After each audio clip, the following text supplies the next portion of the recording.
విమలానందయోగీంద్రం రామానందం త్రివిక్రమం ధీరం శివచిదానందం సద్గురూన్ ప్రణమామ్యహం. విమలానంద త్రివిక్రమ రామానంద శివచిదానంద భారతీ స్వామి గురు పరంపరకు ప్రణమిల్లుతూ ఉన్నాను. పరమేశ్వరి అయిన సిద్ధేశ్వరీదేవి అధిష్ఠించిన మౌనస్వామి మఠం సిద్ధేశ్వరీ పీఠం. ఆ పీఠ పరంపర కుర్తాళ యోగుల పరంపర. దాని అనుబంధ సంస్థ ఇక్కడ ఉన్నటువంటి ఈ పవిత్రమైన దేవాలయం. అధ్యక్షులు శ్రీ రాజు గారు, ఈనాడు సభా ప్రారంభకులుగా వచ్చిన గంగరాజు గారు, ఇంకా ముఖ్య అతిథి నరసరాజు గారు, మా భారతుల వెంకటేశ్వర్లు గారు, ఇంకా ఎందరో పురప్రముఖులు, అతిరథ మహారథులు ఈ కార్యక్రమంలో ఉన్నారు. ఇవాళ పరమేశ్వరి యొక్క తత్వాన్ని గురించి ప్రసంగించేటువంటి ఆలోచన. దశ మహావిద్యలు కాళీ, తార, చిన్నమస్త, భైరవి, బగళాముఖి, ధూమావతి చ మాతంగి, షోడశి, భువనేశ్వరి, ధూమావతి. దశ మహావిద్యలు. కుర్తాళ పీఠంలో ఒక సంప్రదాయం ఉన్నది. సిద్ధేశ్వరీదేవి అక్కడ లలితాదేవిగా ప్రకాశిస్తున్నది. అయితే మంత్రశాస్త్రంలో శ్రీ సిద్ధేశ్వరి, సిద్ధమాత, లలితా సహస్రనామాలలో ఉన్నటువంటి నామం. కానీ మంత్రశాస్త్రంలో సిద్ధేశ్వరీదేవి ఓ ప్రత్యేకమైన దేవతగా వివిధ మంత్రాలు ఆ దేవత పేరుతో ప్రకాశిస్తున్నాయి. ఒక సంప్రదాయం ఏమిటంటే, ఈ సిద్ధేశ్వరీదేవి దశ మహావిద్యలకు మూల దేవత అని ఆ పీఠస్థాపకులైన మౌనస్వామికి దీక్ష ఇచ్చిన శివ అచ్యుతానంద సరస్వతీ స్వామి వారు అంటారు. అచ్యుతానంద సరస్వతీ స్వామి యొక్క అభిప్రాయంలో సిద్ధేశ్వరి జగన్మాత. 25,000 సంవత్సరాల క్రింద ఆ దేవతను పరశురాముని యొక్క అనుగ్రహం వల్ల, దత్తాత్రేయుని కృప వల్ల ఆయన హిమాలయాలలో ఆవాహన చేశాడు. 25,000 ఏళ్ల క్రింద దిగి వచ్చింది ఆ దేవత. ఆ దేవత ఆయనను సిద్ధపురుషుణ్ణి చేసింది, అచ్యుతానంద సరస్వతీ స్వామిని. 25,000 ఏళ్ల క్రింద చేసింది అని అంటే ఆయన వయస్సు 25,000 సంవత్సరాలు. ఒక వ్యక్తి 25,000 సంవత్సరాలు ఉండటం ఎలా సాధ్యం? సాధ్యమేనా అంటే మామూలు లౌకికమైన మార్గంలో సాధ్యం కాదు. కానీ అలౌకికమైన మార్గంలో అసాధ్యం అనేది లేదు. ఆ అసాధ్యాన్ని సుసాధ్యం చేయటమే సిద్ధుల యొక్క సంప్రదాయం. ఒక వ్యక్తి వయస్సు ఎంత నిర్ణయించటం, మామూలుగా మీ వయస్సు ఎంత అంటే నా డేట్ ఆఫ్ బర్త్ ఇదండి, దీన్ని బట్టి నా వయస్సు ఎంత అని మామూలుగా చెప్తుంటారు. అలానే ఒక వ్యక్తి అతడికి పూర్తిగా పూర్వజన్మ గుర్తొచ్చిందనుకోండి, గుర్తొస్తే అప్పుడు ఆ వ్యక్తి వయస్సు ఎంత దాన్ని కలుపుకోవాలి. భౌతిక శరీరంతో జన్మలు గుర్తు రావటం వల్ల వయస్సు ఎంతో నిర్ణయించటం ఒక పద్ధతి. అట్లా కాక భౌతిక శరీరంతో ఉండటం, ఈ శరీరమే కొన్ని వేల సంవత్సరాలు ఉండవచ్చునా అంటే ఉండవచ్చును అని మన వాంగ్మయం చెప్తున్నది, ఉన్నవాళ్ళ యొక్క కథలు చెప్తున్నది.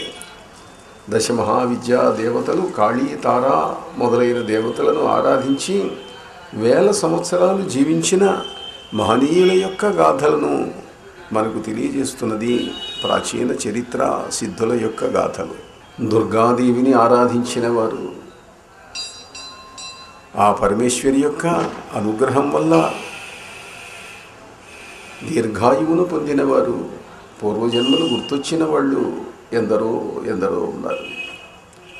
విజయవాడ కనకదుర్గ దేవాలయం మీద 400-500 సంవత్సరాల క్రింద ఒక వ్యక్తి తపస్సు చేసేవాడు. కిరాతుడు, బోయవాడు.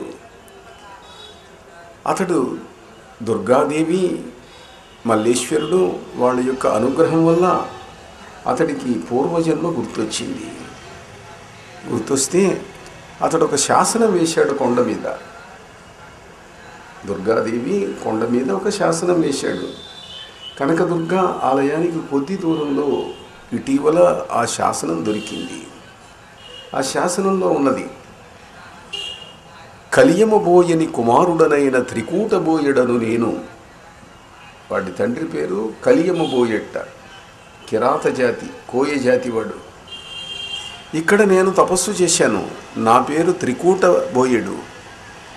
నేను తపస్సు చేస్తే పరమేశ్వరులు నన్ను అనుగ్రహించి నాకు పూర్వజన్మ గుర్తొచ్చేటట్లు చేశారు.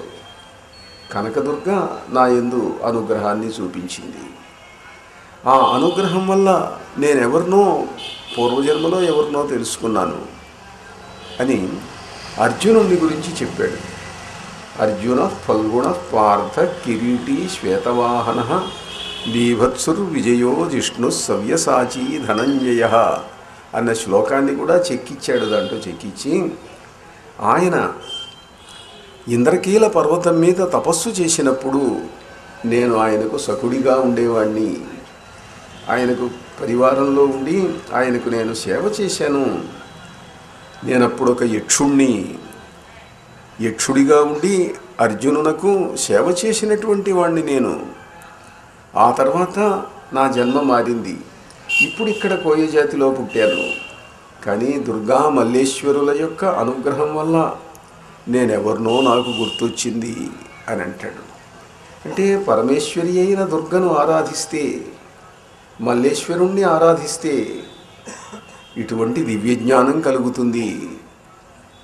పోతన గారు అంటాడు దుర్గాదేవిని గురించి, అమ్మల కన్నయమ్మ ముగురమ్మల మూల పుటమ్మ చాల పెద్దమ్మ సురారులమ్మ కడుపారడి వచ్చినయమ్మ తన్నులో నమ్మిన వేల్పుటమ్మల మనమ్ముల నుండియమ్మ దుర్గా మాయమ్మ కృపాబ్ధీత్సుత మహత్వ కవిత్వ పటుత్వ సంపదల్.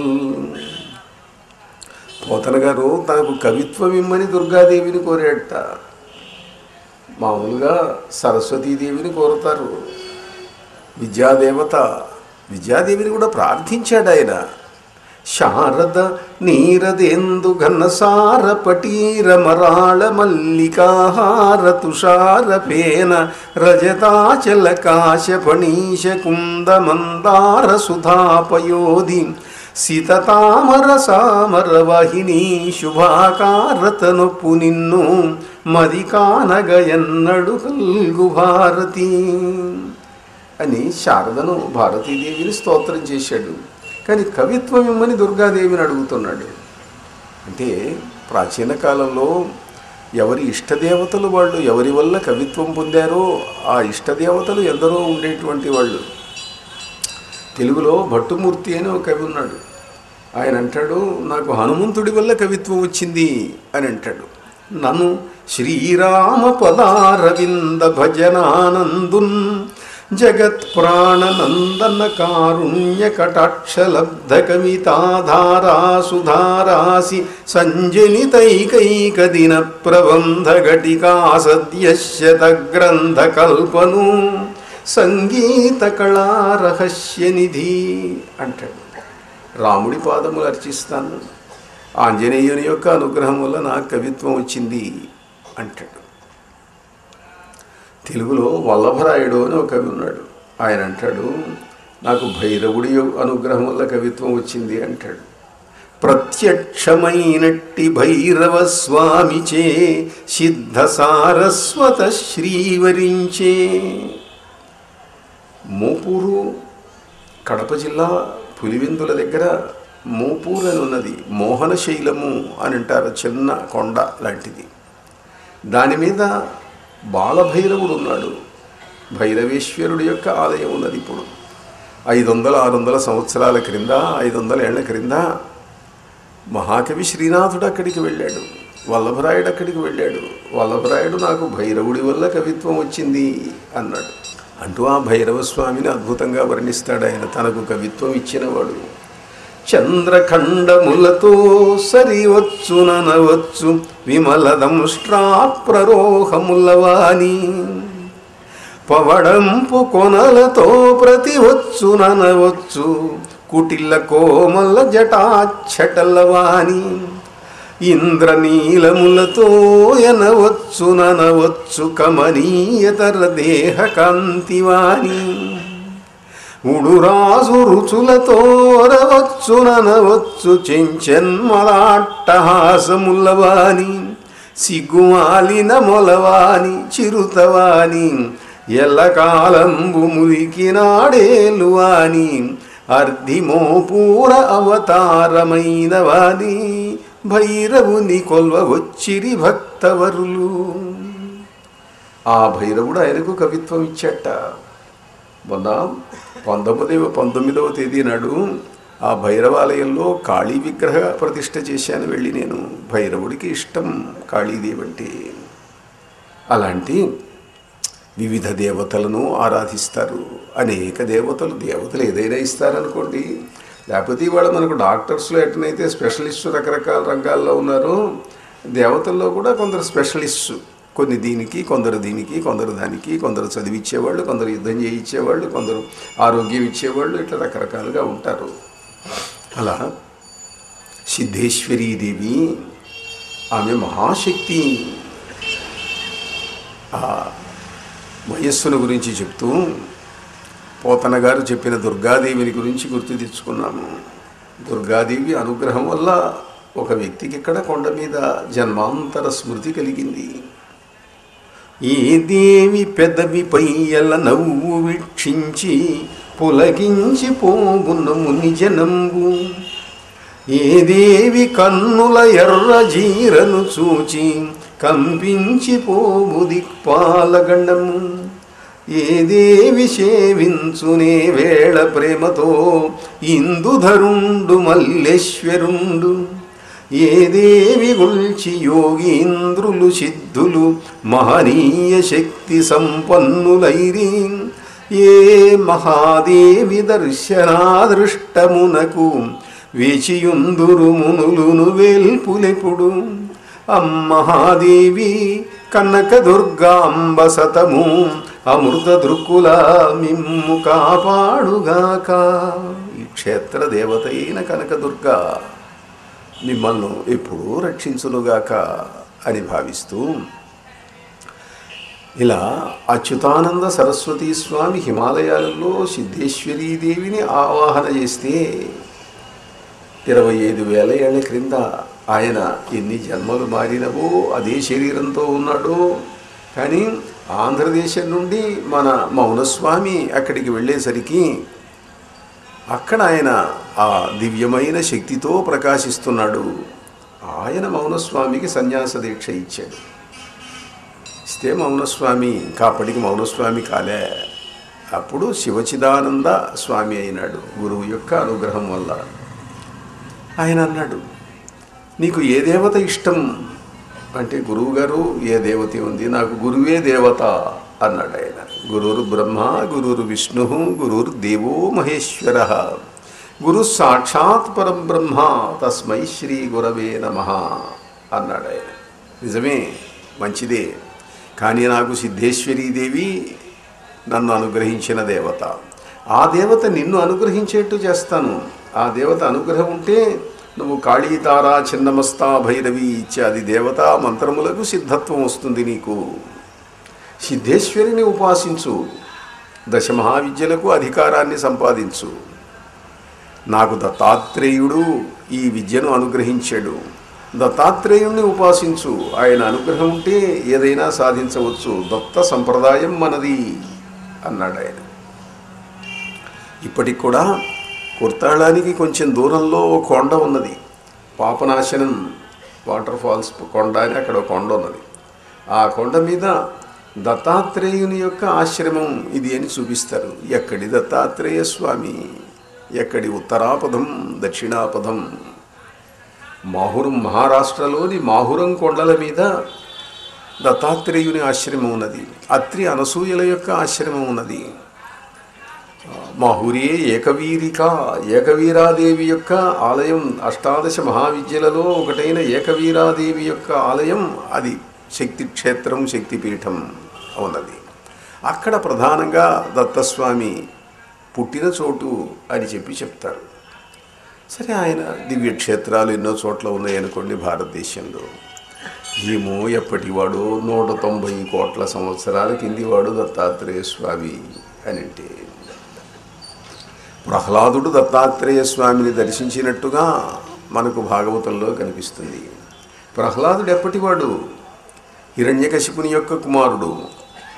హిరణ్యకశిపుడు ఎప్పటివాడు? 199 కోట్ల సంవత్సరాల కిందివాడు. శ్వేతవరాహ కల్పం మొదలైనప్పుడు మొట్టమొదట వచ్చిన వాళ్ళు వీళ్ళు హిరణ్యాక్షుడు, హిరణ్యకశిపుడు. హిరణ్యాక్షుణ్ణి సంహరించటం కోసం శ్వేతవరాహమూర్తి అవతరిస్తే ఆయన పేరుతో ఈ కల్పం వచ్చింది. హిరణ్యాక్షుని యొక్క సోదరుడు, అగ్రజుడు హిరణ్యకశిపుడు. హిరణ్యకశిపుడి కొడుకు ప్రహ్లాదుడు. కనుక ప్రహ్లాదుడు దత్తాత్రేయ స్వామిని చూశాడు అని అంటే, దత్తాత్రేయ స్వామి ఎంతకాలం నుంచి ఉన్నాడు? ఇప్పుడు ఉన్నాడు ఆయన. అంటే కనీసం 190 కోట్ల సంవత్సరాల నుంచి ఉన్నాడు ఆయన.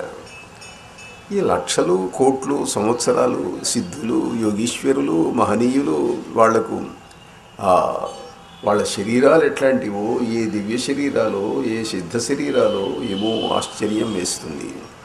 వివేకానంద స్వామి ఒక వ్యక్తిని గురించి రాశాడు ఆయన, పవహారీ బాబా అని చెప్పి. పవహారీ బాబా వయస్సు 400 సంవత్సరాలు నాకు తెలుసును అన్నాడు వివేకానంద. ఆయన జీవిత చరిత్ర క్లుప్తంగా రాశాడు వివేకానందుడు. 400 ఏళ్ళు భౌతిక శరీరంతో జీవించినవాడు పవహారీ బాబా అనంటే. అలానే బృందావనంలో దేవరియా బాబా అని ఉన్నాడు. మొన్నటిదాకానంటే సుమారు 15 సంవత్సరాల కింది దాకా ఉన్నాడు ఆయన. 15 సంవత్సరాలు 12 సంవత్సరాలు సుమారు కింది దాకా ఉన్నాడు ఆయన. ఆయన వయస్సు ఎవడూ చెప్పలేడు. ఆయన వయస్సు ఎంత అన్నది ఎవరికీ తెలియదు. మహాయోగిని ఆనందమాయి అంటుంది, ఆయన వయస్సు నాకు తెలిసి 5000 సంవత్సరాలకు పైన అంటుంది ఆవిడ. ఆయన అనుగ్రహం వల్ల నేను హిమాలయాలలో ద్వాపర యుగం నాటి వ్యక్తులను చూడగలిగాను అని అంటుంది ఆమె. దేవరియా బాబా యొక్క అనుగ్రహం వల్ల నేను ద్వాపర యుగం నాటి వ్యక్తులను చూశా. వాళ్ళు 20 అడుగులు 25 అడుగుల పొడవున్నటువంటి శరీరాలతో ప్రకాశిస్తున్నారు అని అంటుంది ఆవిడ. మహాపురుషుడు, క్రియాయోగ వ్యవస్థాపకుడు శ్యామాచరణ్ లాహిరి మహావతార బాబా యొక్క శిష్యుడు. ఆయన అంటాడు, దేవరియా బాబా పాద నమస్కారం చేశాను, నేను సమాధి స్థితిలోకి వెళ్ళాను. ఆ మహాపురుషుని యొక్క శక్తి అపారమైనటువంటిది అని అంటాడు. మొన్నటిదాకా 15 ఏళ్ల క్రింది దాకా జీవించినటువంటి వ్యక్తి ఆయన. మనకు మొదటి రాష్ట్రపతి రాజేంద్ర ప్రసాద్ గారి తాతగారు మనవణ్ణి చేత్తో పట్టుకొని బృందావనంలో దేవరియా బాబా ఉండేవాడు. ఆయన దగ్గరికి తీసుకెళ్ళాడు. నమస్కారం చేయిస్తే, లేనాయనా మీ మనవడు ఈ దేశాన్ని ఏలేవాడు అవుతాడరా అని చెప్పాడు ఆయన. అతడే రాజేంద్ర ప్రసాద్గా తర్వాత మొదటి రాష్ట్రపతి అయినాడు. రాజేంద్ర ప్రసాద్ను అడిగారు, దేవరియా బాబా గురించి మీ అభిప్రాయం ఏమిటి? నా అభిప్రాయం ఏమిటి, మా తాతగారు చెప్పాడు నాకు, వాళ్ళ ముత్తాతల నుంచి ఉన్నట్టు ఆయన వయస్సు ఎంతో ఎవరికి తెలియదు, మహాయోగి ఆయన అని అంటాడు. అలా 1000 సంవత్సరాలు జీవించిన వాళ్ళు ఇటీవలి కాలం వరకు కూడా ఉన్నారు. కాళీ సిద్ధుడైన త్రైలింగస్వామి తెలుగువాడు, విజయనగరం జిల్లా హోలియా గ్రామంలో ఉదయించాడు. ఆయన 300 సంవత్సరాలు జీవించాడు. కాశీలో ఉండేవాడు.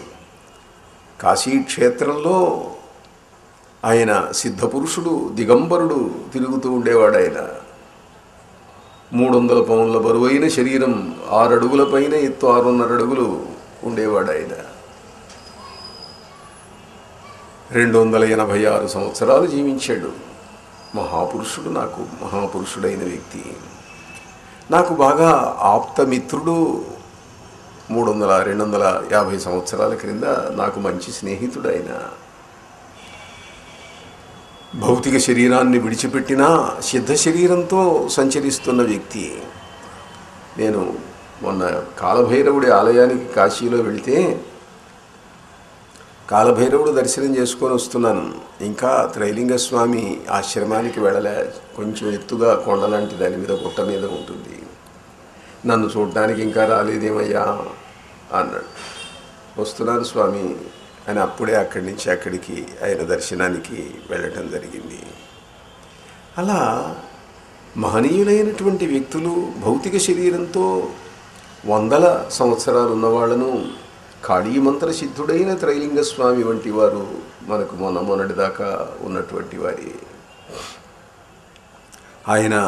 ఆనాటి ఆయన శిష్యులలో ఒక 2 వ్యక్తులు జన్మ మారి ఇటీవల నా దగ్గరగా రావటం, నాకు శిష్యులు కావటం జరిగింది. ఆ మహనీయులు ఇప్పటికీ హిమాలయాలలో సిద్ధాశ్రమం అని ఉన్నది. ఇప్పుడు ఉన్నది సిద్ధాశ్రమం. ఆ సిద్ధాశ్రమ విశేషం ఏమిటి అని అంటే, అది ఎక్కడున్నదో ఎవరికీ తెలియదు. సిద్ధాశ్రమం ఎక్కడున్నదో ఎవరికీ తెలియదు. వాళ్ళు తెలియనివ్వరు. ఎవరిని పడితే వాళ్ళని రానివ్వరు. అక్కడికి రానివ్వకపోవడానికి అడ్డంకులేం కనపడవు. ఏదో పోలేరు అంతే. వాళ్ళ ఇచ్చ ఉంటేనే వెళ్తారు. ఇటీవల అక్కడికి వెళ్ళిన వాళ్ళు కొద్దిమంది ఉన్నారు. నారాయణ దత్త, శ్రీమాలి వంటి మంత్రసిద్ధులు 1-2 వెళ్ళగలిగారు. స్వామి విశుద్ధానంద వెళ్ళగలిగారు. అక్కడ విశుద్ధానంద కొన్నాళ్ళు ఉండి సాధన చేసి కాశీకి వచ్చాడు. కాశీలో ఇప్పటికీ ఆయన సమాధి ఉన్నది. ఆయన నవముండి ఆసనం మీద తపస్సు చేశాడు. నవముండి ఆసనం మీద అంటే నవకపాల, మామూలు పంచకపాలాసనం అంటారు, నవకపాలముల మీద కూర్చొని చేశాడు ఆయన. దివ్యమైనటువంటి శాక్తేయ సాధన చేశాడు ఆయన. చిన్నమస్తా మంత్రసిద్ధునిగా ఆయన గురించి చాలా విశేషాలు చెప్పాడు నారాయణ దత్త శ్రీమాలి. చిన్నమస్తను గురించి చెప్పేటప్పుడు ఆయన ప్రస్తావన మళ్ళీ వస్తుంది. ఆయన అంటాడు, మా గురువుగారు మహాతప, ఆయన వయస్సు 4000 సంవత్సరాలు అంటాడు. నారాయణ దత్త శ్రీమాలి అక్కడికి వెళ్ళి వచ్చి, మా గురువుగారు సచ్చిదానంద స్వామి, ఆయన వయస్సు 25,000 సంవత్సరాలు అంటాడు. ఇక్కడ ఈ ఊహ మన ఊహలకు కూడా అందనటువంటి ఆశ్చర్యకరమైనటువంటి విశేషాలు ఇవన్నీ కూడా భౌతిక శరీరంతో ఉన్నవారే. నేను కిందటిసారి ఈ వేదిక మీద ఒకసారి చెప్పినప్పుడు మానస సరోవర యాత్రకి వెళ్ళొచ్చినప్పుడు చెప్పాను. నేను కైలాస సరోవర ప్రాంతంలో కనిపించినటువంటి ఒక సిద్ధపురుషుడు తన వయస్సు 300 సంవత్సరాలని చెప్పాడు. ఆయన జిన్యంగ్ అన్న పేరుతో ఉన్న ఒక టిబెటన్ లామా భౌతిక శరీరంతో ఇప్పటికే ఉన్నాడు. ఆయన 300 ఏళ్ళు 400 ఏళ్ళు ఉన్నటువంటి సిద్ధపురుషులు భౌతిక శరీరంతో ఉన్నటువంటి వాళ్ళను కొంతమందిని ఇటీవల కలుసుకోవడం జరిగింది. ఈ దివ్య సాధనల వల్ల, ఈ శాక్తేయమైన సాధనల వల్ల, కాళీ, తారా, చిన్నమస్త ఇత్యాది సాధనల వల్ల మృత్యువును జయించవచ్చును అని ఆ మహాయోగులు నిరూపిస్తూ ఉన్నారు. అటువంటి సాధనల యొక్క రహస్యాలు మనకు ఆ మహాయోగులు తెలియచేశారు. మంత్రశాస్త్ర గ్రంథాలు మనకు తెలియజేస్తూ ఉన్నాయి.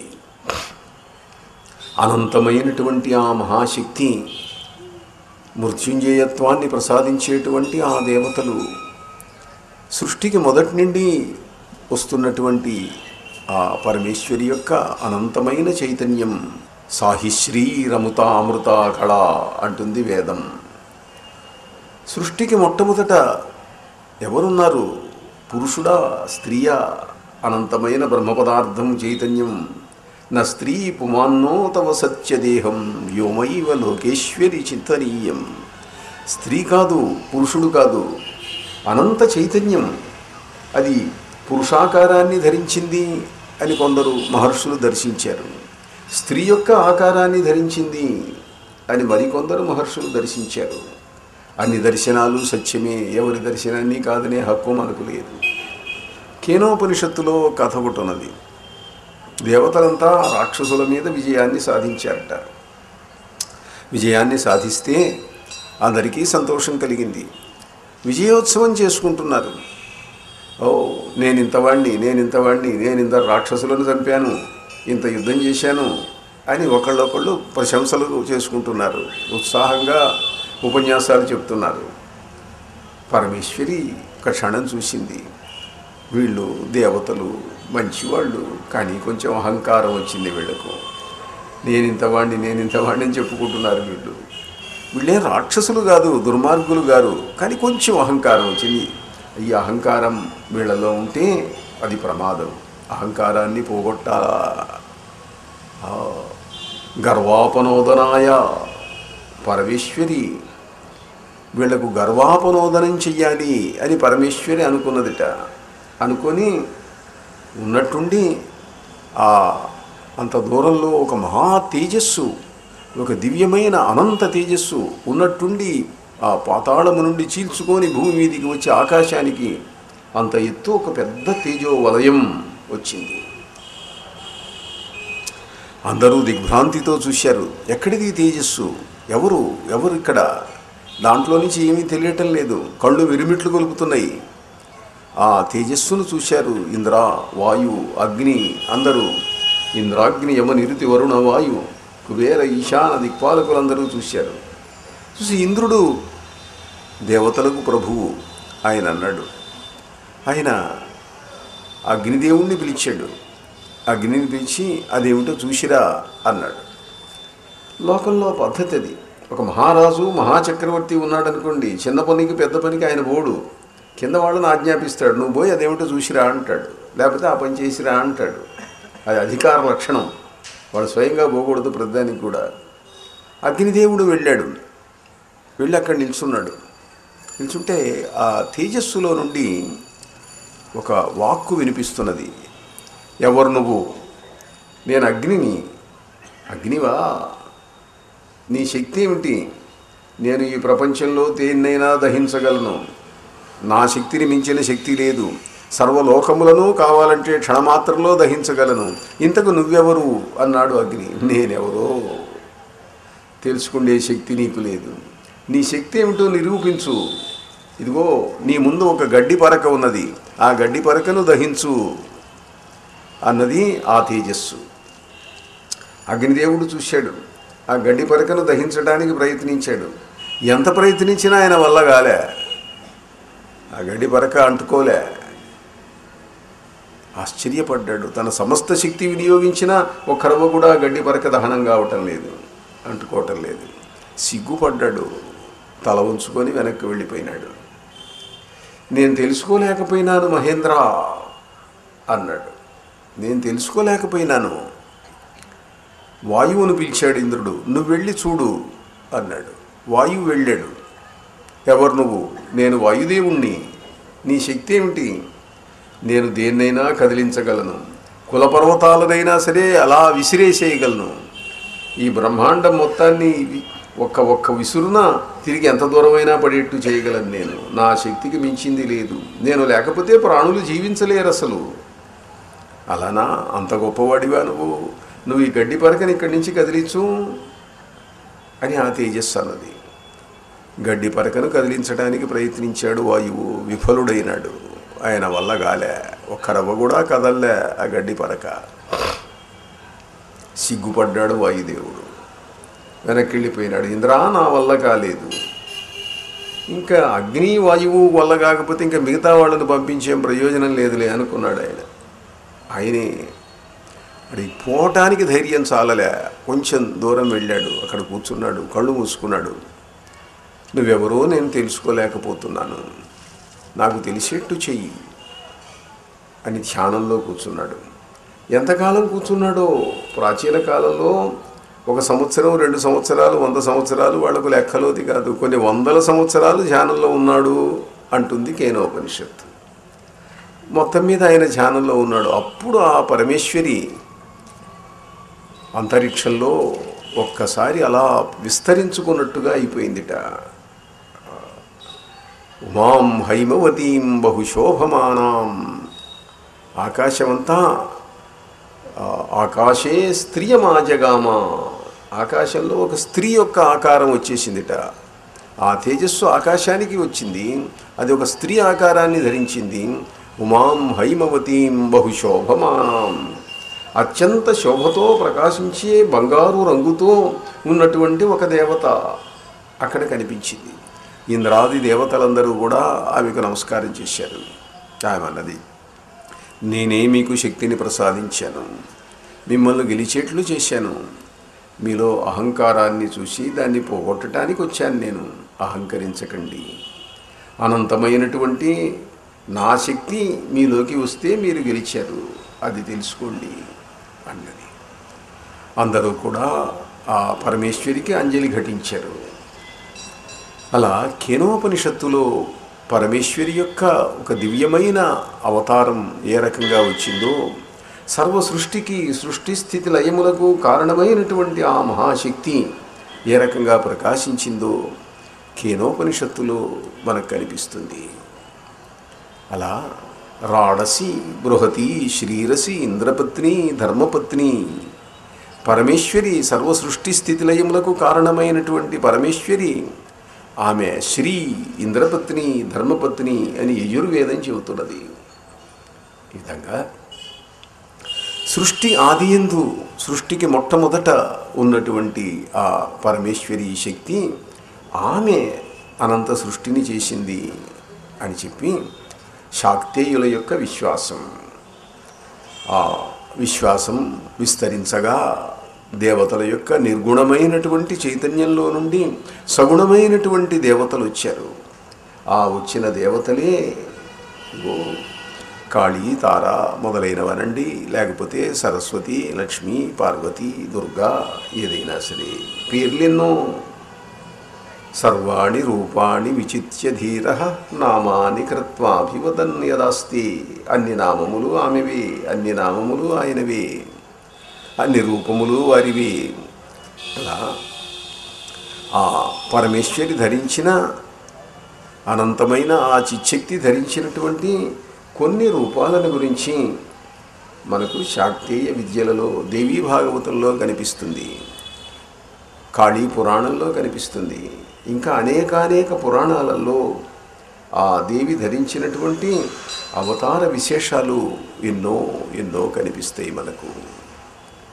పరమేశ్వరి అయిన దుర్గా దశమహావిద్యలకు మూలదేవత అని గ్రంథాలలో కనిపిస్తుంది. రూరుడనే రాక్షసుడు ఉండేవాడు. ఆ రాక్షసుని యొక్క కొడుకు దుర్గముడు. ఆ దుర్గముడు దేవతలను జయించాడు. దేవతలంతా ఓడిపోయినారు. లోకములన్నీ వాడు వశం చేసుకున్నాడు. వశం చేసుకుంటే దేవతలందరూ వెళ్ళి అమ్మవారిని ప్రార్థించారు, దుర్గాదేవిని. తాం అగ్నివర్ణాం తపసా జ్వలంతీం వైరోచనీం కర్మఫలేషు జుష్టాం దుర్గాం దేవీం శరణమహం ప్రపద్యే సుతరసి తరసే నమః. పరమేశ్వరి దుర్గాదేవిని ప్రార్థించారు అందరూ, దేవతలంతా. ఆమె అవతరించింది. దుర్గముడితో యుద్ధం చేసి మేము చంపి మిమ్మల్ని రక్షిస్తాను అన్నది.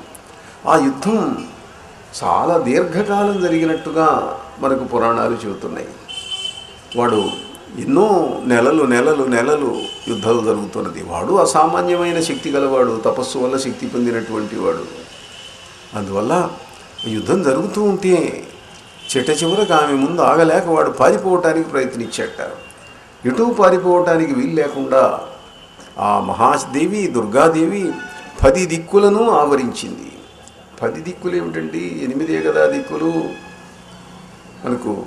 తూర్పు, దక్షిణం, పడమర, ఉత్తరం, ఈ మధ్యలో ఉండేటువంటి ఆగ్నేయం, నైరుతి, వాయవ్యం, ఈశాన్యం, 8 దిక్కులు. 10 దిక్కులు అని అంటే ఊర్ధ్వ దిక్కు, అధో దిక్కు, ఈ రెండు కూడా కలుపుకుంటే 10 దిక్కులు అవుతాయి. తూర్పు, పడమర, దక్షిణం, ఉత్తరం, ఇక దిక్కుల దశ దిశలు అంటున్నాం కనుక ఒక చిన్న ప్రస్తావన చేస్తున్నాను. మనం తెలుగు వాళ్ళం సంస్కృతంలో దిక్కుల పేర్లు ఉన్నాయి.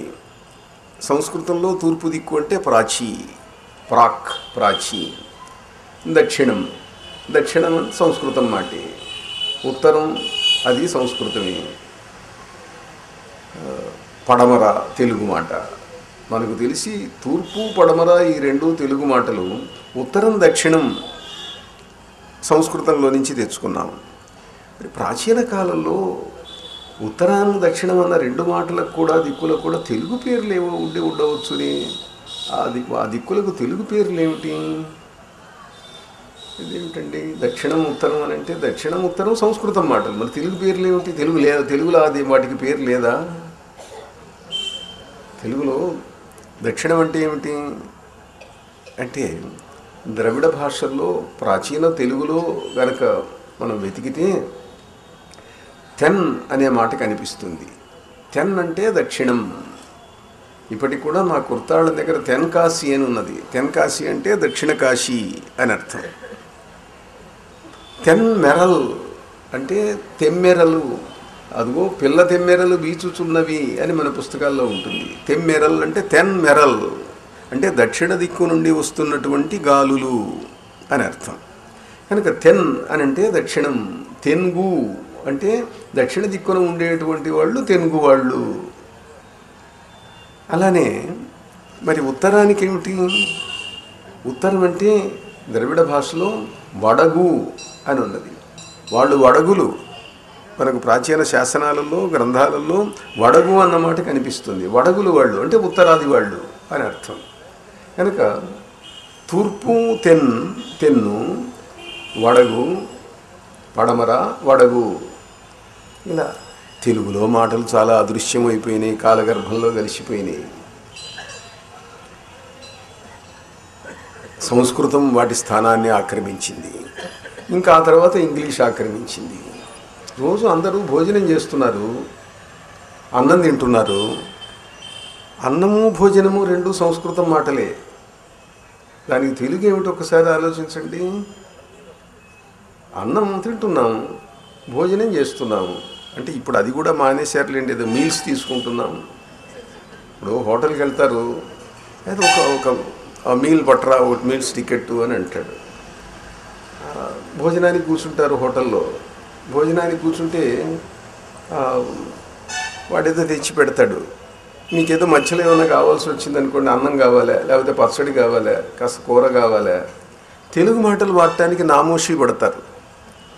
నామోషి పడిపోయి ఏమంటారు, కొంచెం కర్రీ పట్టరా, కాస్త చట్నీ పట్టరా, లేకపోతే కొంచెం రైస్ పట్టరా అని అంటారే. కానీ తెలుగు మాటలు మామూలుగా మనం వాడుకుండేవి. ఏదో అన్నం తీసుకురా, పచ్చడి తీసుకురా, కూర తీసుకురా అని అనొచ్చు. అంటే ఆంగ్ల భాషలో మహాపండితుడైన ఆ సర్వర్ మిమ్మల్ని ఏమన్నా తక్కువగా చూస్తాడేమో అనుకుని ప్రతివాడు ఇంగ్లీష్ మాటలే మాట్లాడుతూ ఉంటారు. మన భాష మీద మనకు గౌరవం తగ్గిపోయిందా అంటే పాలక సంబంధం ఉన్నదనుకోండి. ఇంగ్లీష్ వాళ్ళు మనల్ని పరిపాలించారు, వాళ్ళు పాలకులుగా ఉండేవాళ్ళు. అయినా సరే ఆ ప్రభావం ఇప్పుడున్నది. నేనేదో ఇంగ్లీషును ద్వేషించమనో వద్దనో అంటలే, కానీ మన మాటలు ఉన్నాయి, వాడుకోవచ్చు. అన్నం ఉన్నది, భోజనం సంస్కృతం వాడుకున్నాం, మంచిదే. సంస్కృత పదాలు ఎన్నో తెచ్చుకున్నాం మనం. తెలుగు మాట ఏమిటి దానికి అని అంటే తెలుగు మాట ఉంది కూడు. కూడు అంటే ఏమిటో వాడు కూడు పడేస్తాడు. అది చాలా చులకన మాటగా అనిపిస్తుంది మనకు. ఒకప్పుడు అది మంచి గౌరవంగానే ఉండేది. భారతంలో పంచపాండవులను చెబుతూ వీళ్ళు కుడుస్తున్నారంటాడు.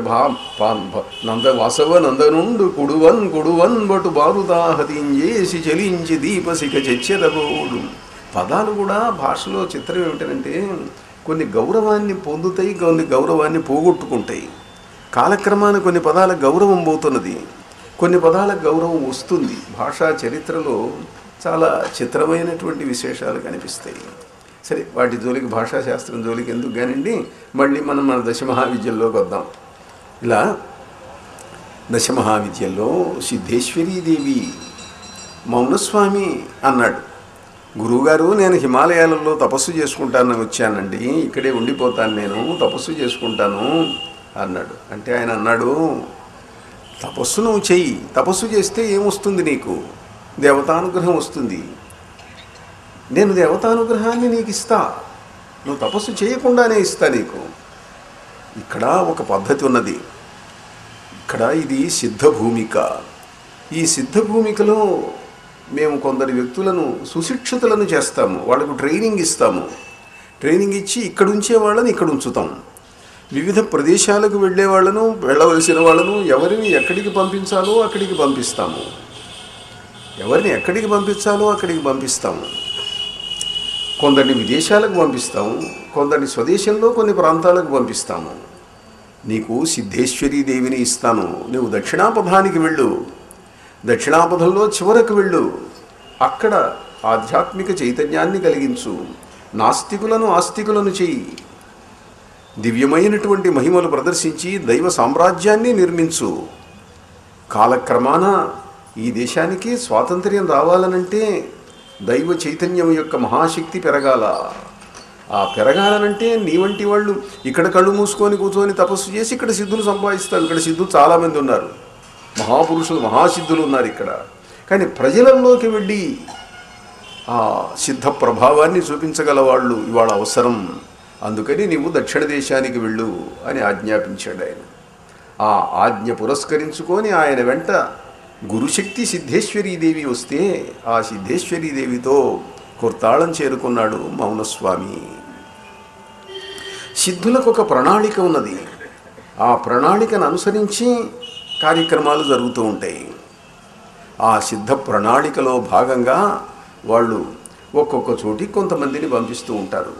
అక్కడ వాళ్ళు తపస్సు చేస్తారు, యజ్ఞములు చేస్తారు, ఎన్నో సాధనలు చేసినట్టు కనిపిస్తారు. దానివల్ల ప్రజలకు మేలు చేకూరుస్తారు. ఎన్నో జరుగుతూ ఉంటాయి. నేను అమెరికాలో సంచారం చేస్తున్నప్పుడు ఒక అమెరికన్ జాతీయుడు నన్ను తీసుకెళ్ళిన వ్యక్తికి సంబంధించి మిత్రుడు ఆయన వచ్చాడు. ఏదో మాట్లాడు, స్వామీజీ మీరంతా అమెరికా ఎందుకు వస్తున్నారండి? మీరంతా అమెరికా ఎందుకు వస్తున్నారు అంటే నేనన్నాను, మీ వాళ్ళు చాలామంది మా దేశాలకు కూడా వస్తున్నారు. మేము వస్తామని అనుకోండి, మేమేదో మా డబ్బు తీసుకొచ్చి అక్కడ పెట్టుబడి పెడతాం, వ్యాపారాలు చేయిస్తాం. మరి మీరు రావటం మా దృష్టిలో డబ్బుల కోసం వస్తున్నారు, డాలర్ల సంపాదన కోసం వస్తున్నారు. వస్తే తప్ప మీరు వ్యాపారం చేస్తున్నారు. మీ వ్యాపారాలు ఎట్లా ఉన్నాయి? రెండు శత్రు దేశాలు ఉంటాయి, వాడికి ఆయుధాలు అమ్ముతారు, వీడికి ఆయుధాలు అమ్ముతారు. ఇద్దరు కొట్టుకుంటుంటే చూసి ఆనందిస్తుంటారు, మీరు బిజినెస్ చేస్తుంటారు. మీ బిజినెస్ అది. మేము బిజినెస్ ఏమి చేయటం లేదు. ధర్మాన్ని గురించి చెప్తున్నాము, ధర్మతత్వాన్ని గురించి చెప్తున్నాము. ప్రజలను అధర్మపరులై ఈ దేశంలో స్వేచ్ఛాకాములు, స్వేచ్ఛా అర్థ సంపాదకులు అయినటువంటి వ్యక్తులను మార్చడానికి మేము ప్రయత్నిస్తున్నాము.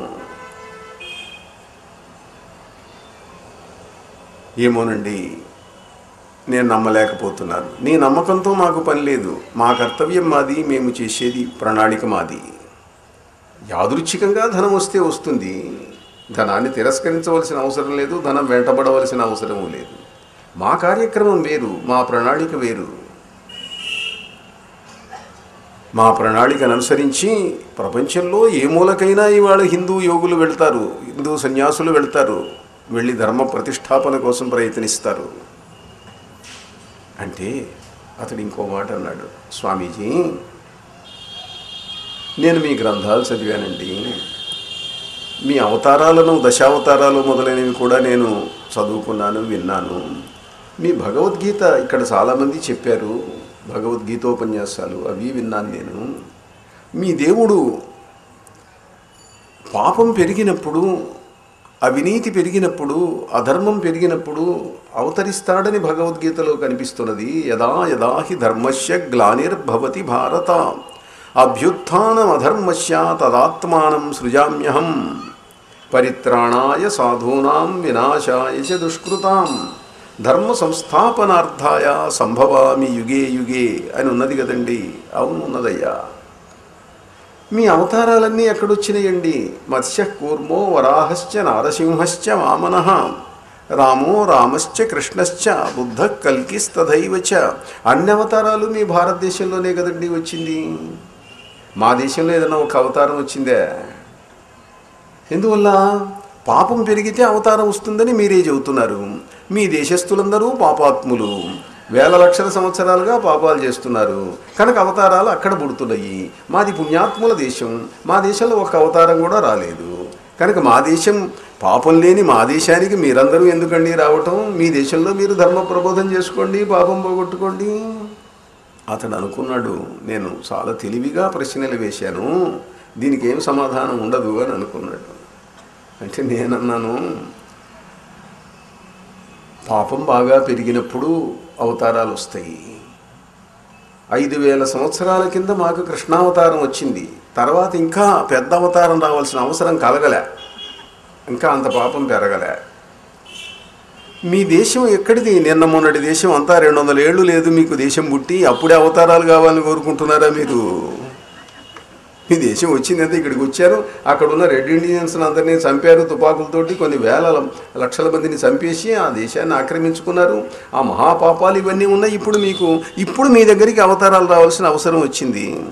అయితే వెనకటి కాలంలో లాగా అవతారాలు ఏ విష్ణుమూర్తితో శంఖం చక్రం పట్టుకొని గరుత్మంతుడి మీద వచ్చే కాలం కాదు ఇది. యుగ ధర్మాలు ఉన్నాయి మాకు, ఆ యుగ ధర్మాల ప్రకారం రారు. దేవతలు మనుషుల ద్వారా వస్తారు. దైవం మానుష రూపేణ, మానుష రూపంతో వస్తారు. ఆ మానుష రూపంతో రావటంలో భాగమే ఇవాళ ఈ యతీశ్వరులు. వివేకానందుడు వచ్చినా, రామతీర్థుడు వచ్చినా, మరొకరు వచ్చినా మానవ రూపంలో వస్తున్నటువంటి పరమేశ్వరుని యొక్క అవతారాలు వీళ్ళంతా. మీలో ఇప్పుడు పాపం పెరిగింది, మాకింకా పాపం పెరగలే అంతగా, కనుక ఇక్కడికి రావాల్సిన అవసరం ఇప్పుడు ఏర్పడింది కాబట్టి వస్తున్నారు. మీరు ఎందుకు వస్తున్నారని మీరు అనుకున్న మా ప్రణాళిక మాత్రం ఇది. మా సిద్ధులు ఉన్నారు, హిమాలయాలలో సిద్ధాశ్రమం ఉన్నది, అంతరిక్షంలో సిద్ధమండలం ఉన్నది. వాళ్ళు దేవతల యొక్క ఆదేశంతో ఎవరిని ఎక్కడికి ఎప్పుడు పంపించాలా అనేటువంటిది నిర్ణయిస్తూ ఉంటారు.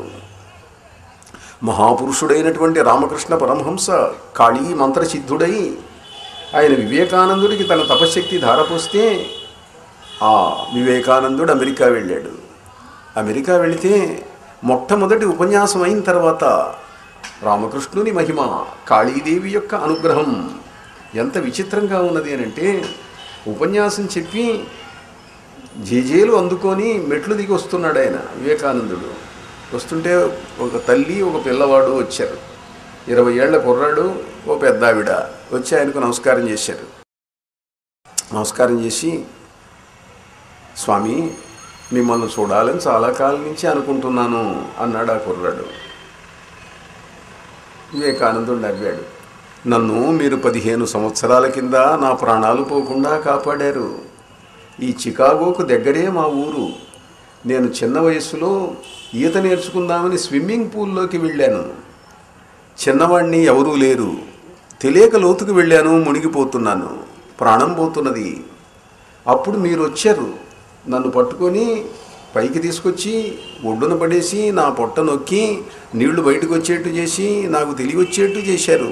బాగా తెలివి వచ్చేట్టు చూస్తే మీరు కనపడలే, కానీ మీ మూర్తి నాకు గుర్తున్నది, మీ ఆకారం గుర్తున్నది, మీ కాషాయ వస్త్రాలు, ముండిత శిరస్సు, మీ తేజస్సు, మీ ముఖం అన్నీ నాకు గుర్తున్నాయి. మళ్ళీ ఇన్నేళ్ల తర్వాత మిమ్మల్ని ఇక్కడ చూశాను, అందుకని మీకు నమస్కారం చేస్తున్నాను అన్నాడు ఆ యువకుడు. వివేకానందుడు అంతకుముందు 15 ఏళ్ల కింద అమెరికా వెళ్ళాడా? లేదే, మొదటిసారి వెళ్ళాడు ఆయన. మరి ఎవరు రక్షించారు ఆ కుర్రాన్ని అంటే, సిద్ధ యోగుల యొక్క చరిత్రలు ఇట్లా ఉంటాయి. కాళీ మంత్రసిద్ధుడైన రామకృష్ణ పరమహంస యొక్క దివ్యానుగ్రహం. వివేకానందుడు సిద్ధ శరీరంతో ఎప్పుడో వచ్చి ఆ యువకుణ్ణి రక్షించాడు. అది తెలిసిన వాళ్ళు ఆ కుర్రాడికి తెలుసు, దేవతలకు తెలుసు, సిద్ధులకు తెలుసు.